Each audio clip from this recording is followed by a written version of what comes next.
आणि आणखी याची हिरवळ वाढवा आणि आतमध्ये आल्यानंतर असं एक कुठला एरिया घ्या, तिथे असं जंगल वाटलं पाहिजे, अर्बन फॉरेस्ट. लोकांना वाटलं पाहिजे शहरात जंगल, डोंगरात गावात जंगल असतं पण शहरात जंगल. आता मी जाऊन आलो तिथे शहरामध्ये जंगल पाहिलं आणि म्हणून जिथं जंगल तिथं ऑक्सिजन, तिथं लोकांची तब्येत आरोग्य चांगलं राहणार. आणि म्हणून इकडे झाडं भरपूर लावली आहेत, आणखी झाडं लावा. बांबूची लागवड नाही दिसत पुढे, छोटे छोटे लावलेत बांबू. बांबू ऑक्सिजन ज्यादा देतो, ऑक्सिजन, आणि कार्बन डायऑक्साईड ज्यादा शोषून घेतो. म्हणून बांबू हे आता औषधी झालेलं आहे आणि बांबू सगळ्या कामाला येतो. कोणी मस्ती केली त्याला बांबू दाखवला तरी बसू. त्यामुळे बांबू गमतीचा भाग जाऊ द्या, पण बांबूमुळे आता आपण रत्नागिरीचं एअरपोर्ट जे आहे ना ते बांबूपासून करतो. एअरपोर्ट बांबूपासून. बांबूला आता आपण उद्योगाचा दर्जा दिलेला आहे आणि म्हणून या ठिकाणी मी आता आयुक्त आपल्याबरोबर होते. गेल्या वर्षी मी त्यांना सांगितलं 2 लाख झाडं लावा. त्यांनी 2,09,000, गेल्या वर्षी 1 लाख झाडं लावा सांगितलं, 1.25 लाख झाडं लावली. यावर्षी 2 लाख झाडं लावा म्हणालो तर 2,09,000 झाडं लावली. आणि म्हणून या संपूर्ण ठाणे शहरामध्ये हिरवगार आपल्याला दिसलं पाहिजे. आणि बाजूला येऊरमध्ये आपण गेलो की बघतो ना तिथं की इथल्यापेक्षा 2-3 डिग्री टेम्परेचर कमी आहे तिकडं. का? तिकडे डोंगर तर आहेच पण मोठ्या प्रमाणावर झाडी आहे. आणि म्हणून आता सध्या कधी पण पाऊस पडतोय. ऑक्टोबरमध्ये कधी पाऊस बघितला होता? मेमध्ये कधी पाऊस बघितला होता? मेला सुरू झाला तर अजून ऑक्टोबरमध्ये चालू आहे. तिकडं मराठवाड्यात पूर आला. पूर परिस्थितीमध्ये शेतकऱ्याला देखील आपण मदत दिली. त्याच्या मागं आपण उभे राहिलो. शिवसेना त्याच्या मागं उभी राहिली. महायुती सरकार त्याच्या मागं उभी राहिली. शेतकऱ्यांच्या डोळ्याचे अश्रू आपण पुसले. आणि म्हणून या ठिकाणी आज ग्लोबल वॉर्मिंग, क्लायमेट चेंज हे जे काय पर्यावरणाचा समतोल झाला आहे त्याचा समतोल करायचा असेल तर पर्यावरणाला आपण महत्त्व दिलं पाहिजे. आणि म्हणून प्रत्येकाने एक पेड़ माँ के नाम, मोदीजी म्हणाले 1 पेड़ माँ के नाम लगा. आता तुम्ही एक विद्यार्थ्यांनी 2 झाडं लावली पाहिजे आणि ती वाढवली पाहिजे, जगवली पाहिजे. जसं तीर्थरूप ज्ञानासाहेब धर्माधिकारी प्रतिष्ठान झाडं लावण्याचं काम करते आणि झाडं वाढवण्याचं काम करते आणि तसंच काम आपल्याला करायचं आहे. आणि या ठाण्यामध्ये हे ठाणं बदलतं आहे. तुम्हाला मेट्रो कुठून जाते? मेट्रो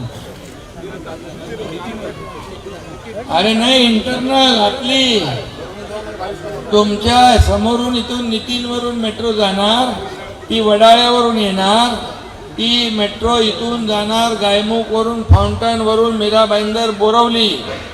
आणि आता आपण इंटरनल मेट्रो करतोय ती 22 नंबरनी जाणार ना, इंदिरानगर 22 नंबर. आणि तुम्हाला मेट्रो कधी स्वप्न बघितलं होतं तुम्ही मेट्रोचं, पण ते प्रत्यक्षात आता मेट्रो येणार. मेट्रो में बैठो और मुंबई जाना तो मुंबई, बोरीवली जाना बोरीवली, चले जाइए आप आराम से, एयर कंडिशन. आणि आपण आता बोरिवली ठाणे टनेल पण करतोय. तिथं 1.5 तास, बोरिवलीला 2 तास लागतात. आता फक्त 15 ते 20 मिनिटात ठाण्यातला माणूस बोरिवली, बोरिवलीचा माणूस ठाणे. रूपादेवीला गार्डन बनतंय. सगळं क्लस्टर डेव्हलपमेंट आपण करतोय. ही सगळी झोपडपट्टी, चाळी यांचं क्लस्टर केल्यानंतर मोठे गार्डन आपण त्याच्यात करणार. त्याच्यामध्ये पार्किंग होईल, त्याच्यामध्ये क्लब हाऊस होईल, त्याच्यामध्ये खेळायला मैदान होईल, तिथं हॉस्पिटल होईल. सगळं अगदी नियोजितबद्ध असा शहराचा विकास क्लस्टरच्या माध्यमातून आपण करतोय. आणि क्लस्टरचं पण काम सुरू झालेलं आहे. म्हणून या सर्व लोकांच्या माझ्या आयुष्यामध्ये हे क्लस्टर आणि लोकांना चांगलं घर देण्याचं स्वप्न मी पाहिलेलं आहे. ज्या दिवशी तुम्हाला तुमच्या हक्काच्या घरामध्ये, चांगल्या घरामध्ये जेव्हा तुम्हाला ती चावी मिळेल तो दिवस माझ्यासाठी सगळ्यात आनंदाचा दिवस असेल.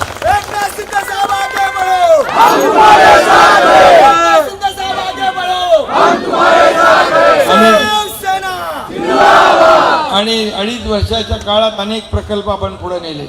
मुख्यमंत्री होतो तेव्हा लाडकी बहिणी योजना पण केली. इकडे लाडक्या बहिणी आहेत. तुमच्या लाडक्या बहिणीने एकच सांगतो, कुणी काही अफवा पसरवली, काही खोटं दिशाभूल केली तरी सुद्धा लाडकी बहीण योजना कधी बंद होणार नाही.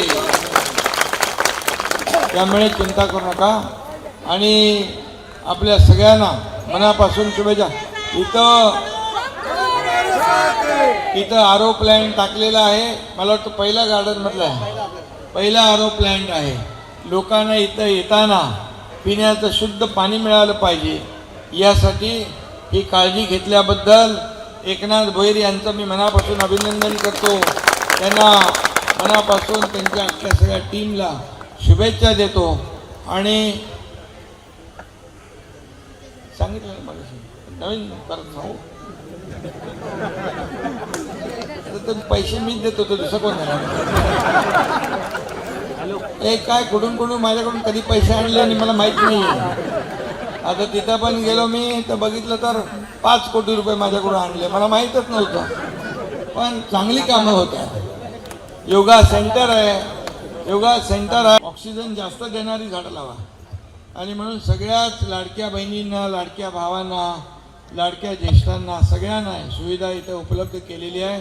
सगळ्यांना मी खूप खूप शुभेच्छा देतो. आणि दिवाळीच्या पण खूप खूप शुभेच्छा. दिवाळी सुरू झालेली आहे. फराळ बिराळ तुम्हाला मिळाला असेल आणि आता चांगली दिवाळी साजरी करा.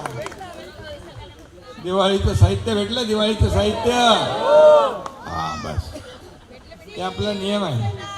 आणि म्हणून आपल्या सगळ्यांना, आपण एक कुटुंब आहोत, परिवार आहे आपला. त्यामुळे सगळ्या परिवारातल्या लोकांची दिवाळी चांगली झाली पाहिजे. आणि म्हणून सगळ्यांना खूप खूप शुभेच्छा. धन्यवाद. जय हिंद, जय महाराष्ट्र. एबीपी माझा, उघडा डोळे बघा नीट.